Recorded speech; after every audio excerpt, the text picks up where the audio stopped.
People that are familiar with the veteran population are familiar Hmm. with how hard it is, but hopefully, I was reading about some studies earlier about trauma informed care.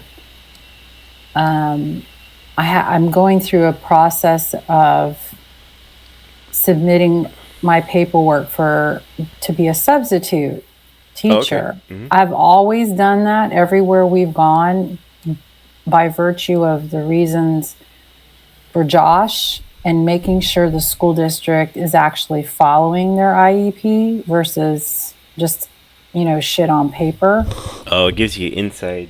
It gives me insight, but it Yeah. also, you know, a lot of, I don't want to categorize the school districts, but a good number of the school districts I've been a part of in my experience, they view parents who are strong and informed and aware about their child's education when it comes to a fair and appropriate education that the IEP, individual education plan, guarantees by law, by the IDEA Act, Individuals with Disabilities Education Act. So I purposely go to this school district and say, hey, I'm going to be a substitute teacher because, they always need subs.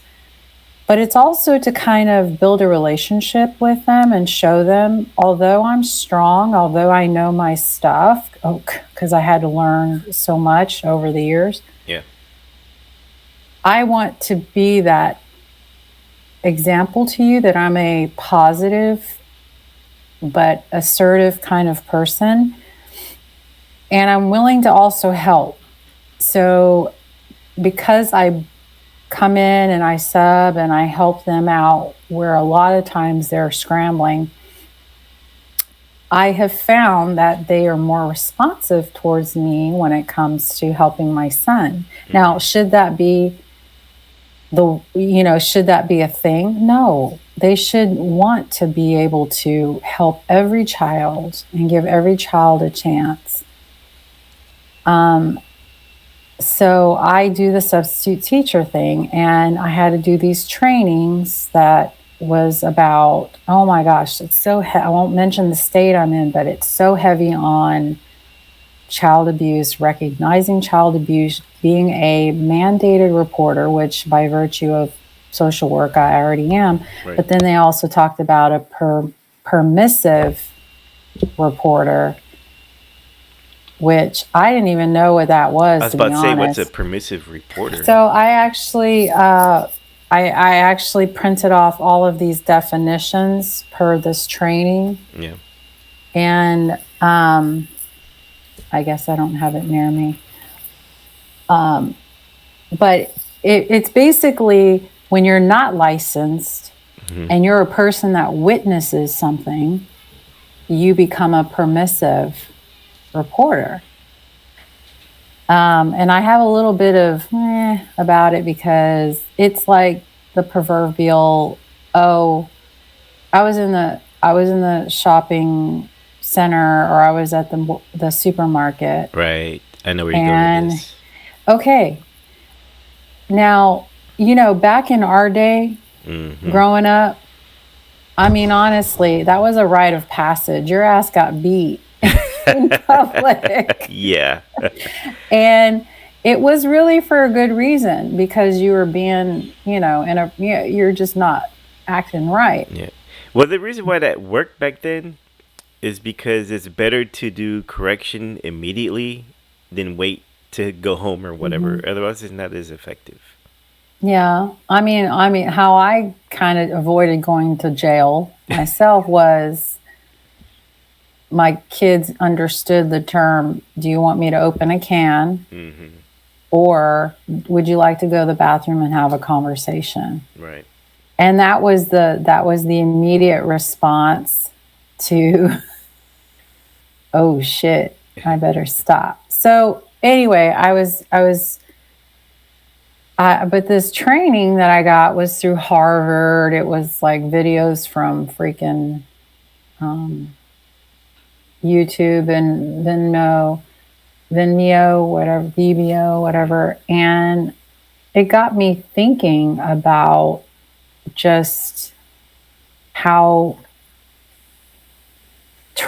how we can, obviously the military is kind of behind the ball, or the family, and addressing therapies, but like dealing and addressing trauma, identifying trauma, how you have with service members and spouses. Mm-hmm. You know, you've got people that are secondary to it, but they experience it with them. Yeah, it's like secondhand Whoever. smoke almost. Yeah. I was thinking, because we're both in the same ballpark. So we both served, and we were both a spouse of a military service member. You still are. My wife is retired. But one thing that I think they should include for any spouse is when the military member goes on deployment. I Mm-hmm. guess depending what area they go into, maybe even what job they might have, um, kind of let the spouse know, hey, when they come back, they might not be the same person they were when they left. Mm. You know, Oh, yeah. and be able to help recognize that they're gonna need some time to acclimate back to what's called regular life, and also Yeah. recognize uh, when you should talk to your spouse and be like, hey, I think we need to go seek help. Mm. You know, because I think that's as you know, divorce rates are pretty high when it comes to military. Yes. While I was in, I had two divorces, and looking back now, it was due to me coming back from a deployment or not knowing how to handle myself. Yes. And this from the spouse perspective, and um, not saying that, my spouse had particularly hard times, but yes, there were times where, from my standpoint, even as a service member, when you recognize something that's definitely needing, to be addressed, Mm-hmm. you go into protection mode Yep. because you want to protect your spouse, and they may be fearful about their career because of a particular unit that they're going, or that they're in, Yep. especially if it's like one of those tier 1 units. And um, Yeah, because you think about your security clearance, yes, all that you stuff. and getting kicked out of a job that you were like, this is my dream job, Mm-hmm. which boggles my mind, just because of how heavy it is. But you go into protection mode. I know that I did for Rick, because he would come back.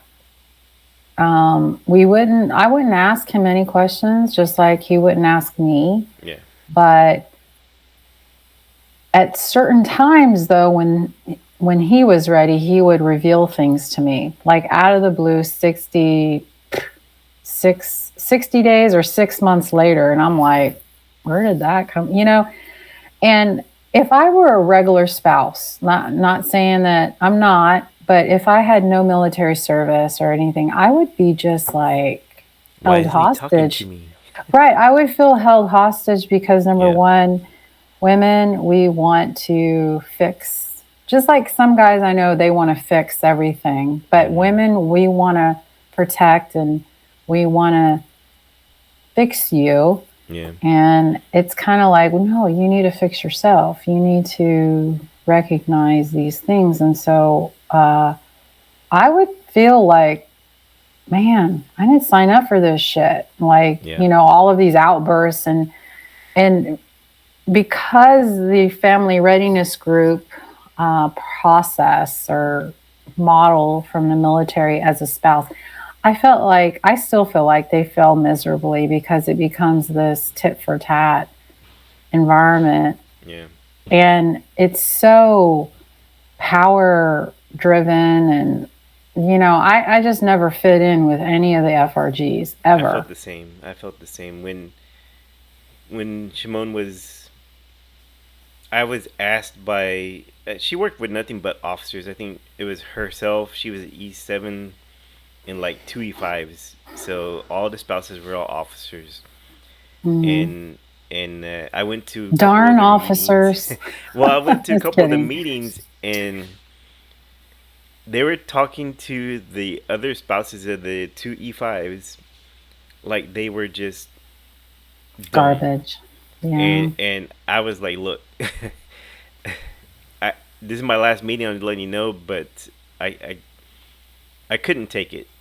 But Yeah. there was so much I wanted to say to these spouses. Like, one of them was asking, like, how come my husband, they have satellite phones and they're only calling me like once a week or whatever. And I'm thinking to myself, I can remember being on deployment, and first of all, I was outside the wire most of the time, so I didn't have access to a phone all the time. And when I did, I didn't necessarily want to call home because after a while, I was like, you have that conversation like, what are you thinking? No, what are you thinking? And then it's like, I don't want to tell my wife that, hey, yesterday I just blew up some buildings and I don't know who was in the building. And, Hmm. and then because I don't want her to worry. And then, I just don't want to talk about it at the time. So I remember getting arguments over the phone and being like, she'd be like, not Shimon, my ex-wife, she'd be like, why Yeah. aren't you talking? Don't you have anything to talk about? What are you doing out there? And I'm like, um, I, I'm just trying to survive. That's yeah, my yeah, goal. But see, and that's typical of a spouse though, mm-hmm, that has not dealt with military, has not been in the military, or in some cases have been in the military. I believe that, um, sorry, my dog's like walking around. I believe that they are going to be like that. And if we had a readiness group that kind of really addressed the substance, not the surface, but the mm, substance of deployments and how you may experience this from your spouse. You yeah, may see this, you may see that. Well, let me translate it for you in layman's terms so you understand. This is not their way of being an ass. It's just they want to call you, but there's things that their brains are still trying to process that may have happened that you didn't know about, that you may not yeah, need to know about. yeah, And they're just trying to survive. So, like, just you give the updates, you talk, and you mm-hmm, tell them about what's going on with the kids and what's going on with that, because I do remember avoiding calls yeah, just because it's like, I don't even want to. And here we are both in the military, but like it was like if I wanted to call my parents, and my dad was in Vietnam for 6 7 tours in mm-hmm, Vietnam and everything. But I I get what you're saying. yeah, But a real quick story. okay, Sorry to cut you off. When Rick and I were dealing with deployment after deployment for on his part, and he would come home and he would feel so guilty about all that he's missed, and all the shit that I was doing. And yeah, he came in and immediately was like trying to take over, right? And he was trying to get integrated real quick because he's like, oh shit, I gotta help, I gotta help. And it used to just throw my mojo off. I'd be like, like, and after the third time that he came home, because they did 100-day deployments, and it was over a period of time. I said, look, you just don't even do anything. When you come home, you have permission, not that I'm granting it, but I was like, let's just watch me for a week. You don't have to do anything. yeah, You just need to watch me and do what I'm doing with the kids, because at every phase it was different. And then after a week, fall in on what I'm doing and take my lead. And I found that saved our marriage. That's one things that saved our marriage, because I was like, But I understood his angst and his anxiety and Yeah. his ability to say, "Oh God, I gotta get in and I gotta help Janine," and that's where you recognize. And this was like the aha moment I had. I was like, "Oh my gosh, like why didn't I think of this? Why didn't we think of this before?" Because it's just understanding where he was coming from, Yeah. just redeploying and reintegrating. Because I have hard issues, big time with transition. Yeah. Yeah. What I'm gonna go a different route now. Since Mm-hmm.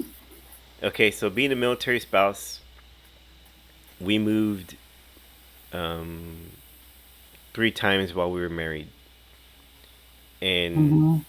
it I could say as the spouse, it was difficult to hold a job for long, and it was difficult to do school sometimes because when we were in Colorado, she for the 3 years we were there, she would go TDY a lot. Luckily, she never deployed while we were married. She did that before, but it'd be TDY a week here, come back for a couple weeks, then TDY another week there, and I just I stopped working because they wouldn't give me the time off. It's just they don't. These companies don't understand. They're like, you're not the one deploying, but I have to be home because who's gonna take care of the kids?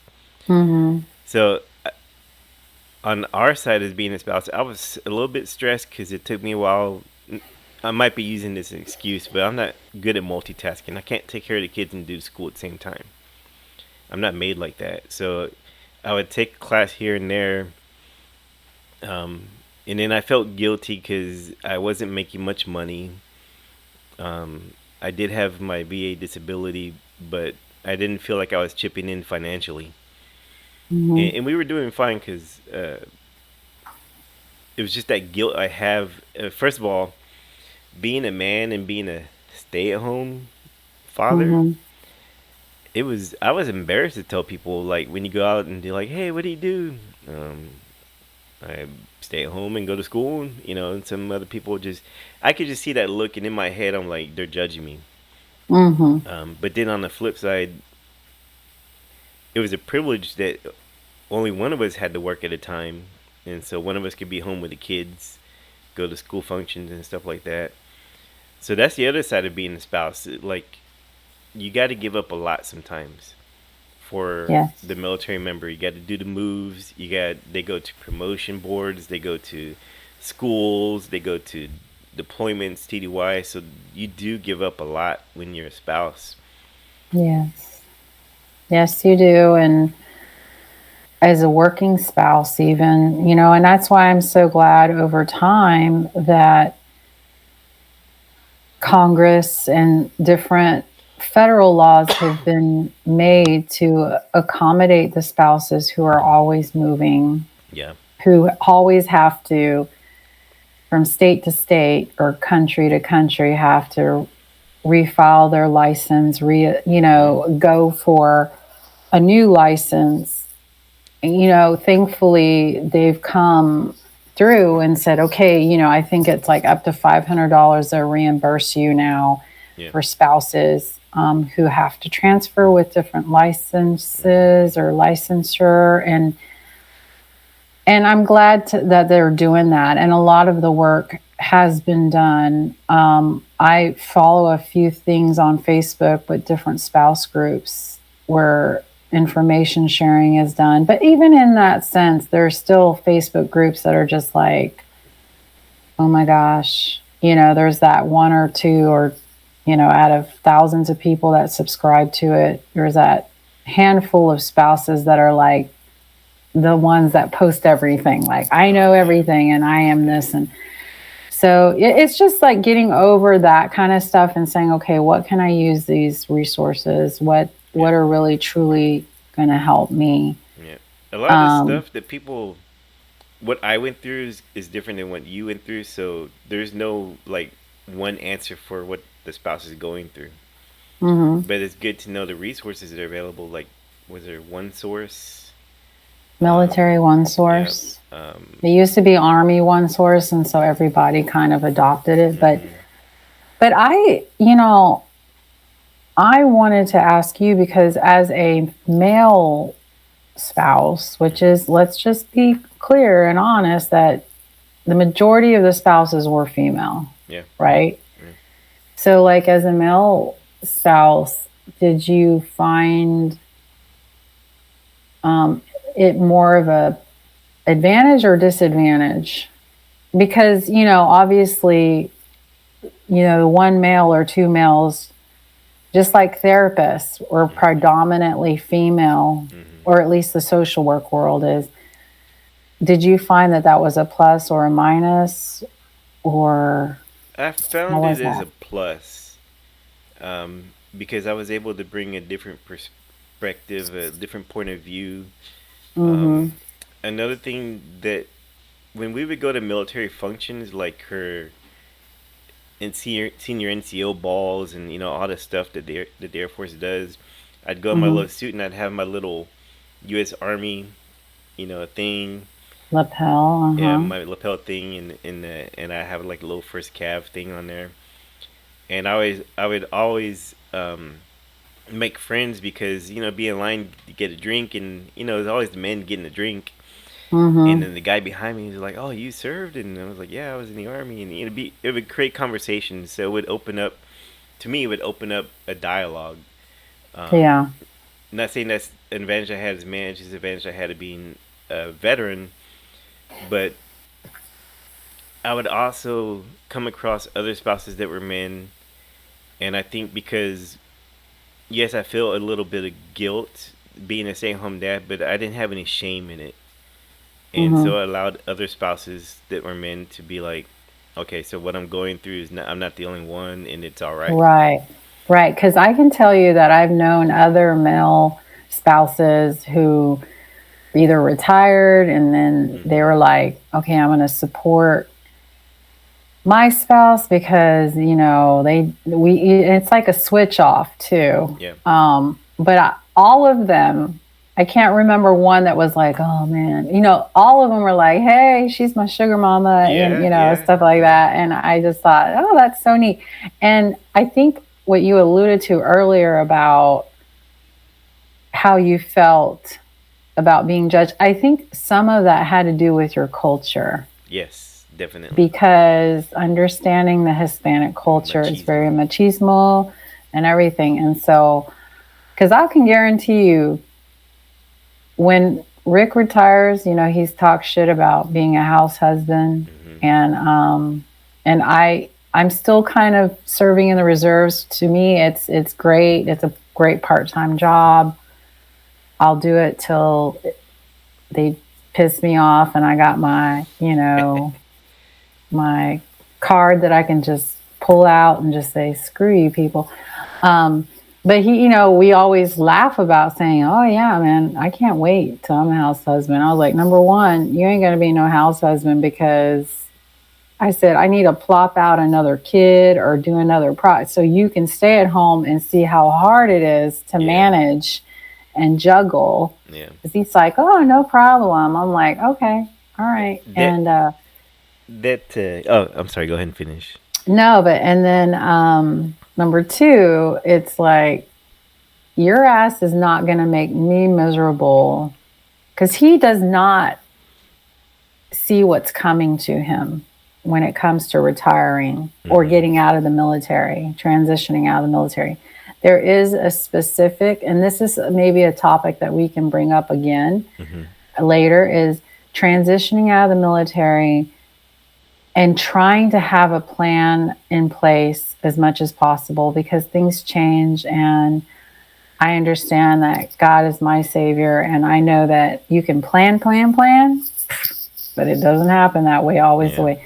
But having some sort of plan is vital to prevent potential depression, Yeah. to have an onset of temporary depression. And I believe it's I experienced it firsthand where my first time transitioning out, I I really had a hard time Yeah, because I went same from this here. professional slash mom to mom, and you know, I couldn't.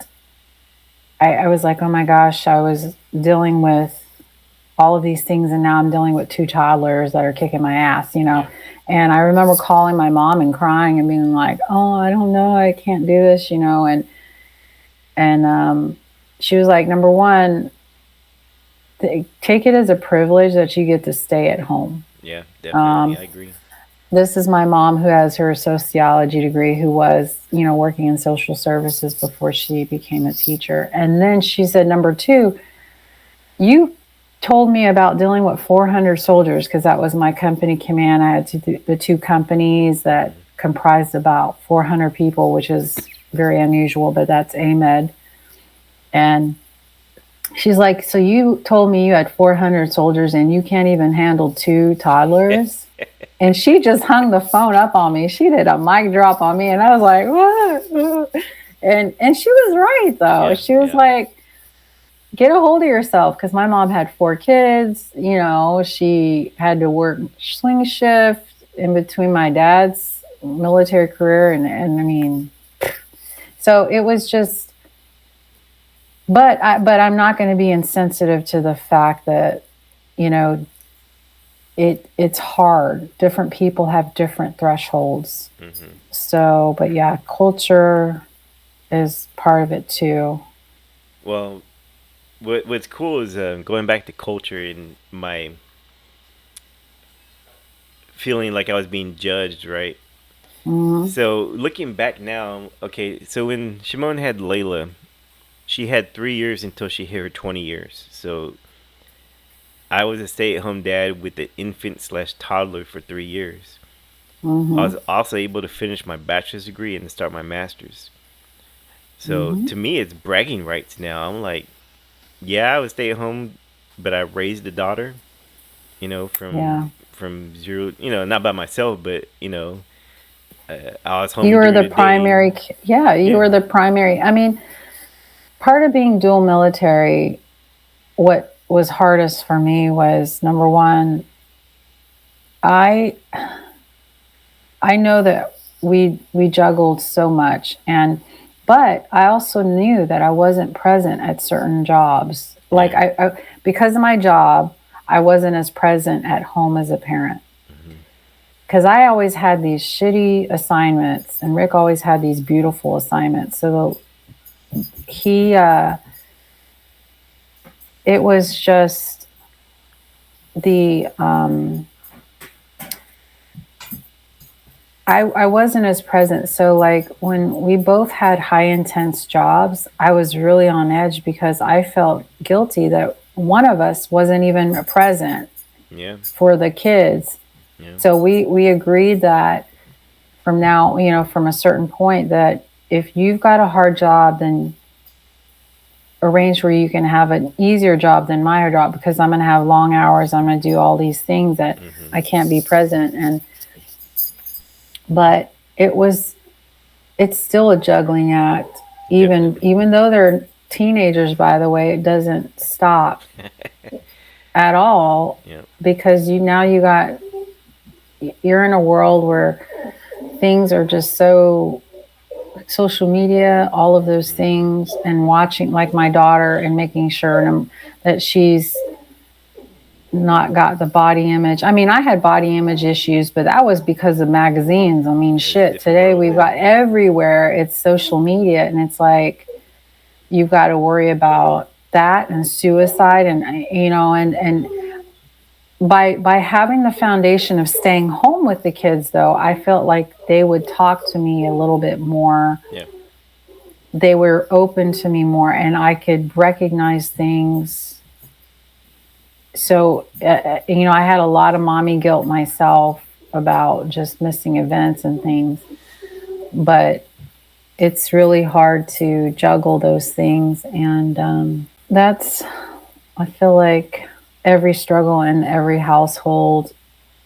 Um, you know, I'm sure this is not any different from a normal non-military household. The struggle of juggling everything. Yeah, it could be Um, stressful. I mean, if you're not prepared or you don't talk about it, it could be very stressful. And I know, like, going back to being on the military side, when you miss a lot with your kids, um, I have guilt from that still, missing Tommy's first birthday. I missed his first steps, missed his first words. Um, yeah. that was long. That was back in 96, 97, and I still have regrets about that.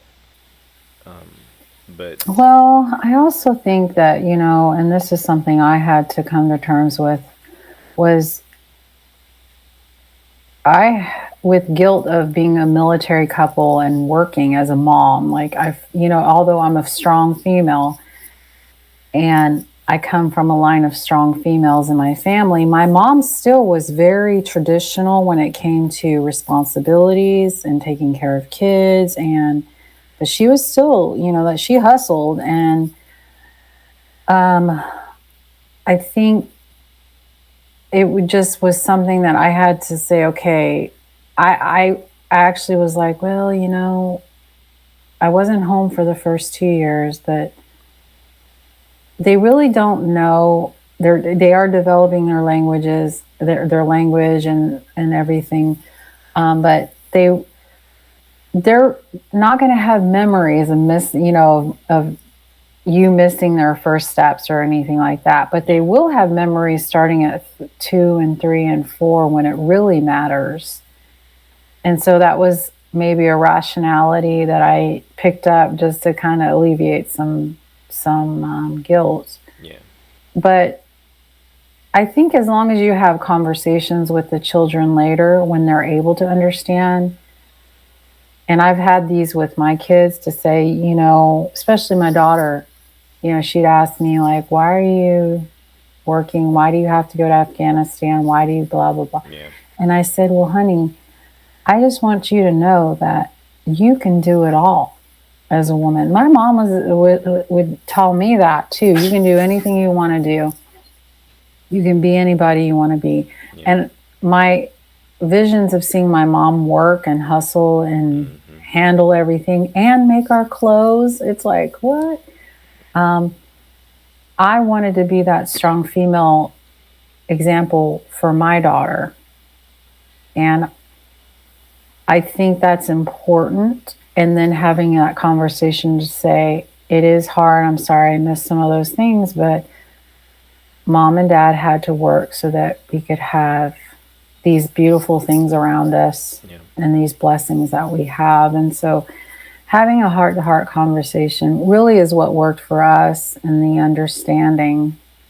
Because there were some tense times like, oh my gosh, I'm just not going to make it. And, hmm, um, but since this is a topic about military spouses, I would like to go back a little bit to the family readiness group hmm.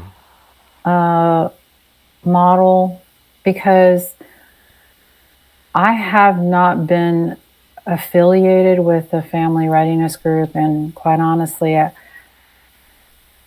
I don't know if they call them that anymore. I think they call them. It's called something else now. Yeah, they It's have a weird when they. different name to it, and I know that because my son is in the army now. Yeah. But it's the same. They still have the first sergeant's wife in charge of, or the company commander's wife in charge of it. Uh, Mm-hmm. and the bad thing about that model is you have that. I don't know if you ever heard of the term dependopotamus. Mm-mm.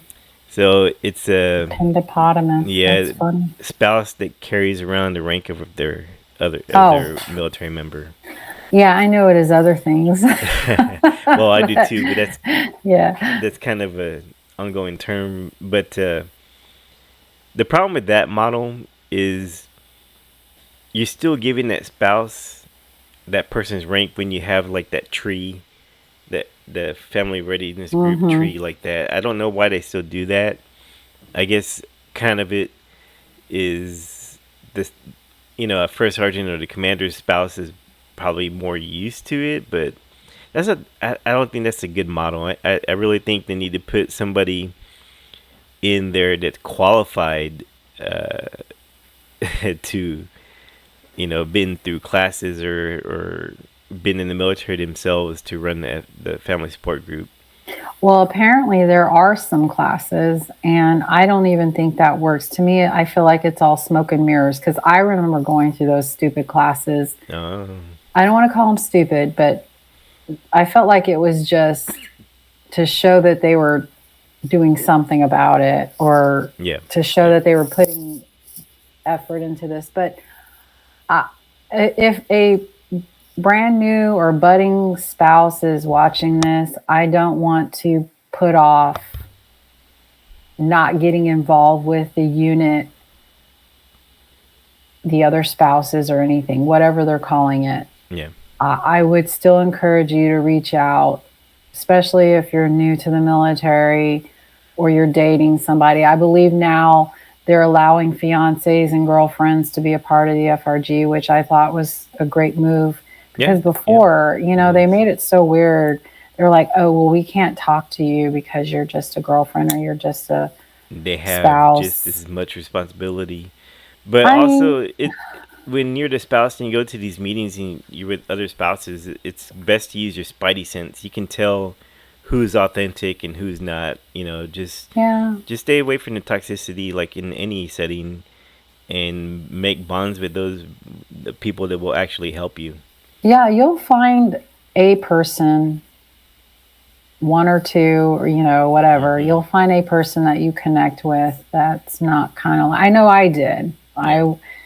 I in some situations when Rick was a commander, I had no choice. I Right. had to be one of those steer committee meeting members because of his position, and it just made me want to just stab myself. But I did it because of the family members. I really did. Yeah. I realized that readiness groups can really be a beautiful thing. Hmm. It's a lot based on personalities, Yeah. which we have a lot of experience in because of our work. Hmm. But my husband's battalion command, I was like, oh hell no, I'm not going to be a leader. You find somebody. In fact, I ended up saying, okay, no, I'll do this because the spouse of the sergeant major, the CSM, I mean, number one, my husband and his sergeant major were like this, Yep. and they had such a great relationship. And his spouse and me, we had so many familiarities. Like, we both lived in Riverside, California. We were both in the same MOS in the military because she was former military as well. Hmm. She was a NCO and I was an officer in our same job. There were so many familiarities and authenticity that it worked between her and I. Yeah. That's Because good. she understood, like, where I was kind of lulling and dragging ass, she picked up the slack and vice versa. We kind of helped each other like that because that environment was so, I mean, it'll never ever stop where people are just so petty as shit in those kind of environments. It's never going to stop. But her and I just worked it out between and a lot of it is just coming into my own and saying, you know what, I'm not responsible for what you think of me Right.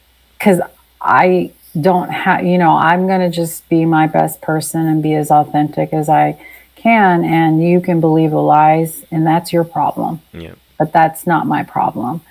And so I believe that things can work beautifully based on just authenticity in relationships. And I'm hoping that that environment has gotten more like that. But I've been so far removed from it. Same here. But I wouldn't, like I said, I wouldn't say not try it if a person was watching this. And because, I remember hearing all of the bad stories too, but I'm the Yeah. kind of person that's like, I'll find out for myself. Thank you very much. Yeah. I don't need to hear it from you I'm just going to find out where I fit. And one book I read from Brene Brown was, because I used to have a lot of insecurities going into groups like that, Hmm. and thinking, oh, will they like me? Will I be in the Right. inner crowd? It's like, I don't give two shits. But her book, or one of her quotes was, walk into a room like you belong there. I think it was, no, I think it was Maya Angelou. Mm. She was like, walk into the room like you belong there, and you got property, and don't let anyone make you feel like you don't belong. Right. And so that's been my mantra. And then also, bloom where you are planted, Yeah. because we're always uprooted and we come to a new environment, like you mentioned before, and you've moved so much. But if you have the mindset to say, okay, it sucks at Fort Polk, Louisiana, or wherever, Oh or man, the good for food's you, great. What are you talking about? I'll go or to good Fort for Polk in a you, heartbeat. you got to go to Germany or Italy or whatever. I Don't be always jealous. said, bloom where you are planted. Yeah. And that's the attitude I've had for a while. So moving places, although it's like, here we go. Moving here, moving here recently, it's like, man, I really got to bloom where I'm planted, because I'm feeling a similar kind of way. And you know, when you come home to a house and it's not 100%, it doesn't need to be 100%. But if Yeah. it's not, for me, my threshold is 80%. If my house is 80%, excuse me, I'm good. I'm good. There'll always be that damn room in the house where it's like all the shit gets put in there. Garage. As long as, I mean, like here, we don't have a garage here. Well, Oh. we do have a garage, excuse me, but it's like a one car, miniature size car garage. So it becomes a space. But Yeah. even inside the house, it's like Yeah. I mean, that one room. it's part of compartmentalizing, Hmm.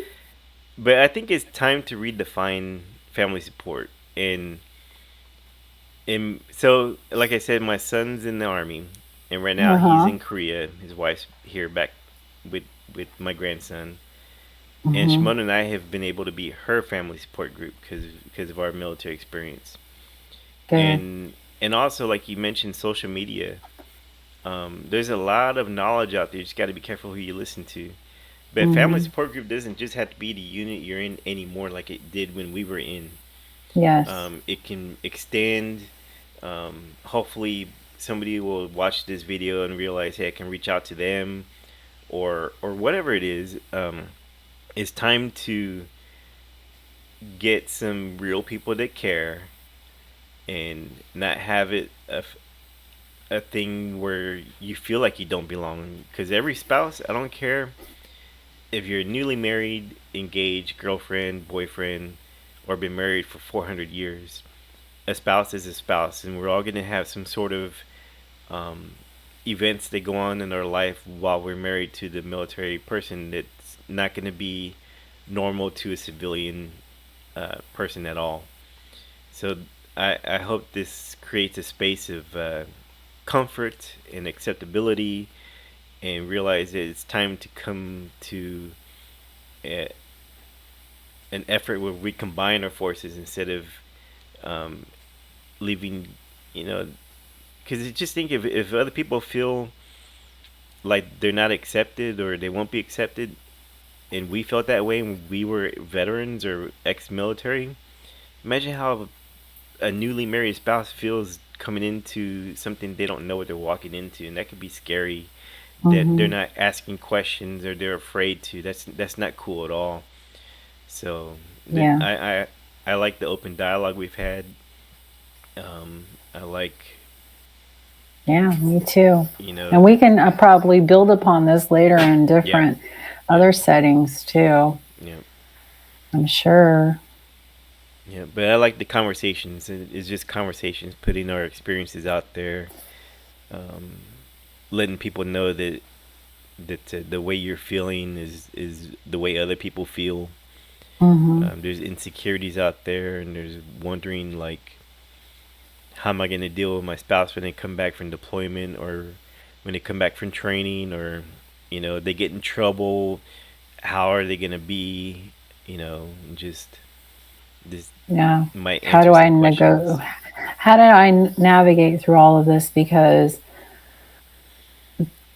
no one, when they get in trouble, when the soldier gets in trouble, no one really wants to talk to the spouse, and they're No. alienated. Yeah. And I think that is a leadership failure, that even the company commander or first sergeant or the battalion commander and command sergeant major, they need to be talking. But everyone's so fearful about legal, like, oh, Yeah. they might catch us. Yeah. But And for whole people to other know, when topic. you get in trouble, a lot of times that may come along with the demotion or forfeiture of pay or extra Hmm. duty, stuff like that.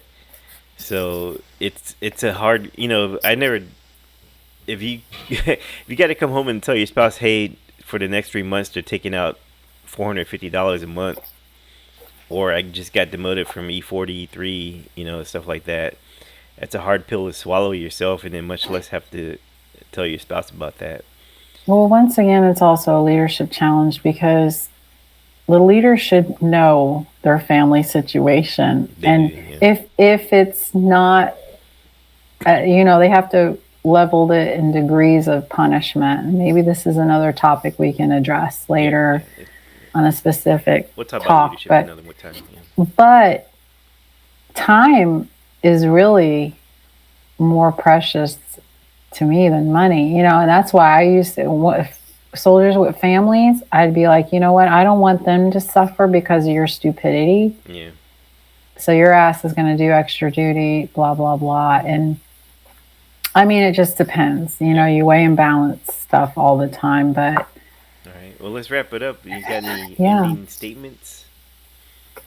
no, as always, I appreciate the conversation as well. And I'm just excited about, I mean, this is good stuff for me. It Yeah. releases endorphins for me. It makes me feel like, okay, I'm connecting with Thomas. And Hmm. since we all drive to connect, but I really appreciate you inviting me continuously to talk about these topics. And No problem. I hope it helps somebody. Same here. And, till we meet again, All I right. guess we'll talk about another topic. All right, guys. Well, thanks for watching Course of the Warrior, where we speak about being a military spouse. Thank you, Janine, for joining. This is Dragon 6 Golf. Out. See y'all later.